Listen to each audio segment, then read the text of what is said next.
大家好，我是不只是装修的基安。我们今天不装修，我们今天来打蟑螂啊！为什么是打蟑螂呢？因为在装修有一个人见人打的东西，叫做装潢蟑螂。这种东西非常可怕，基本上收了钱就跑，或者是把你暗场做烂，然后就直接人间消失，直接蒸发。这种蟑螂人人得而诛之啊！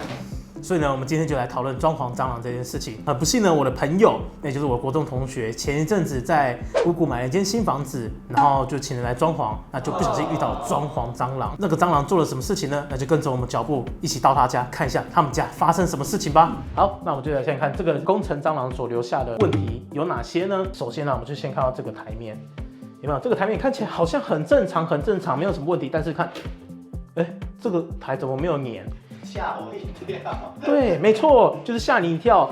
你看到说这个东西怎么没有粘，懂吗？就是很奇怪，为什么这个应该要做好的东西却没有？对，我特别补充一下，这个厂是蟑螂已经宣称说我已经完成我该做的事情，我已经完工了，然后交给屋主，这是他所声称的完工，所以这是一个很荒谬的状态。这是这个，然后第二个呢，也是这个抽屉，这个抽屉蛮妙的，它就是照理讲，抽屉要拉，要么是一个把手，要不然这边会有一个斜切面，这样子让它屋主比较好开。但是这个异常的难开，因为它是平的，它完全是平的，所以它很难拉开这个东西，所以你要拿里面的可能钥匙啊，什么东西都会要花很多的力气，这是一个很荒谬的点之一。然后接下来看到这个有没有？第一个我们就先看到这个东西不对称。照理讲，柜子的门做起来应该是要平的，但这个也是已经和好的状态咯，这是它已经盖起来的状态。你看，这是打开，这是盖起来，盖起来应该是平的，它却凸出来这么的多，有没有？这个完全不平的状态，这个品质各位能接受吗？我是不能接受，我觉得这个太荒谬了。你看这个，第一个这个也很难开，它这个是市面上俗称的拍手，就是按压式的开关，有没有？按就关，按就开。但是它这个缺失也跟前面的抽屉一样，它这边没有做一个凹槽，让你的可能手指可以抠进去，比较轻易的拉开，它没有。比如说你要用你的指腹力量很用力的去抠这个门，那这个门也想当然你不用平。照理讲要平的东西它没有平，这个也是，你看这个也是，这个也就是盖起来之后你会不知道怎么开，然后这个还盖不太起来。你有没有看到这边有一个洞？理论上来讲，我们这上面应该要有封边，封的漂漂亮亮的那个收边条，但没有，它就是那一个空洞在那里，然后让里面的东西都露出来，也是一个很奇怪的事情。所以这个东西它光是这样一个小小的柜子就4、5个问题存在了。那这个状况，这个也是跟之前也是一样，就跟那个前面的这3上也是一样。然后接下来看到这个，有没有？这个是屋主委托要做一个他的展示柜，他因为屋主有收藏一些玩具啊、玩偶啊，还有一些是那种酒瓶类、日本酒的东西，他想要做一个收藏柜，有没有？这边打下来，你这边放一个他的收藏品，真是非常漂亮的。但是呢，今天很荒谬的事情是看到说，第一个我们来看到这些洞，有没有？尤其这个很明显，稍微讲这种拿来放东西的那个锁的那个点啊，应该是要一直线的，而不是这种3个歪七扭八的洞，这根本就是没办法对、没办法放的东西。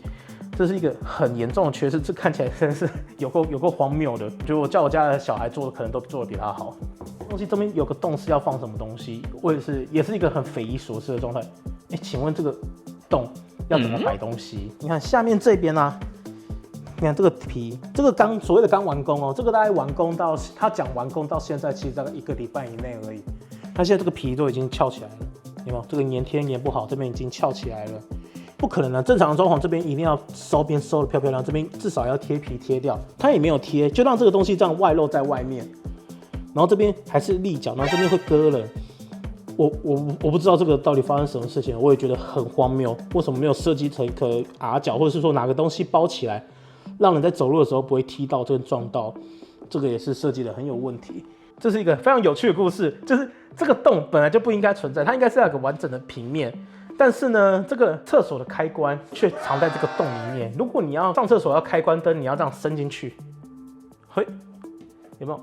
厕所灯竟然是埋在这里面，太荒谬了！它原本没有被砸开之前，它是平的。那时候屋主问我说：“我厕所灯怎么关？”他说：“对哦，你问的好问题呢。”这是一个我说起来就觉得很好笑、很荒谬的事情。他竟然埋在这个里面，一定要找人把开关重新让它重见天日，把它做出来，让屋主有一个正常的厕所开关。那你最后是怎么找到？最后是怎么找到的？那时候找到是我们刚好屋主有保留，就是他当初交屋的那些照片，就是这些装潢什么都还没有做的时候，他那时候原本的照片这边有一个开关在这里，这个蟑螂把它包起来了。对，所以我们想说就把它砸开，砸开之后，发现真的就在里面，所以我们就觉得，我们这2个小时真的是荒谬。那墙面的部分呢，你看到这个漆面，好像很完整。它这个墙面的漆面呢，其实只刷过一遍而已。因为这个屋主原本是想要清水膜的质感，但目前看起来，可能画面上看起来很像清水膜，但实际不管是细看或者是触摸的时候都没有那些质感，所以这个是只上过1道的漆，所以还不算是完整的。然后它又很粗糙，所以这个东西是不行的，它不能这样子就交给客人。看到这里。原本这个天花板上面是不是应该要有冷气这个东西存在呢？你发现了，没错，它没有装。那么这个冷气现在在哪里了呢？因为原本这个冷气是有的，但在装潢过程中它把它拆掉了。这个冷气呢，现在就处于这个地方，有没有？这个是冷气在这个地方，冷气在这里。那为什么不把它装上去呢？我也不知道。但它现在就是躺在这里，然后也没人装，然后它也没办法吹冷气。还好现在是冬天，可能还不需要。然后夏天的话，客厅的人会非常难受。那既然讲到客厅，就不得不说这上面这个屋主想要放他的投影幕，这间没有要装电视，他想要装那种投影幕来投影，然后做比较大的投影。那我们先看他这个贴工，这个贴工贴的是实在相当长，尤其是这块板子的左右2侧的最边边，那些板子都已经浮边浮起来了，有没有？它贴皮都已经快掉了。你放个投影机，再放一个音响，放上去，可能再过个2-3个月，它就会慢慢的吹，然后就掉下来了。客厅的柜子呢，发现说这边。我桌子的台子呢去哪里了？然后呢，我的背面呢，我背面也应该也有，要么不是镜子，要么也要板子。那我的板子去哪里了？就是这也叫完工。对，我们对于完工又有个全新的注解了，这是一个很奇妙、很荒谬的事情。我手指所指到的就是当初木工为了在贴皮，他在贴那个木板的时候要用胶粘。那胶粘一定会溢出来嘛？那溢出来的时候，他却没有把它清除掉。这些其实可以是清除掉的胶，他没有，他放任它变干了，变成硬块，它现在变得非常的难清。有没有这些？那一整面都是，这根棍子也不知道干什么用的，然后突然钉了一根棍子在这边，然后也让人理解不了它的作用是什么。然后一样，它的下面也没有收边，这没有收，然后它上面天花板的部分也要收边，都没有收。照讲都要收的东西全都没有，对，一样很难开。然后这个柜子一样关不太起来，关不好，就是关的时候应该是要平的、顺的，这个也没有。再来看看我们最后一个地方是它的主卧，还有什么问题？走，跟着我去主卧。那首先呢，我们就来看天花板。天花板有没有看到这边有一个洞？对，那个洞不知道为什么会有个洞，也是令人匪夷所思。所以这个洞也要补起来。这是一个很奇怪的东西，可能看不太出来。不过我也跟各位讲一下，就是这个墙，因为它那种刷子啊，尤其我在刷的时候刷的有刷痕，照讲应该刷很多次，那个刷痕会越来越不明显。那这个刷痕这么明显的墙呢，它只刷过1次。然后旁边呢更荒谬，它连刷都还没刷过。它这个只是很简单的可能P图，因为刷油漆之前要把墙面 P 得很平，这样刷起来才会漂亮。它这个只做简单的 P 图，然后连第1道都不肯刷。为什么蟑螂？你连第1道油漆为什么都不肯刷？背后的柜子呢，讲起来故事就有点多。这个是原本主人家想要做衣柜，那衣柜呢，首先呢要衣柜的门不见了。衣柜的门去哪里了？然后，而且衣柜是做拉门，那拉门的轨道呢？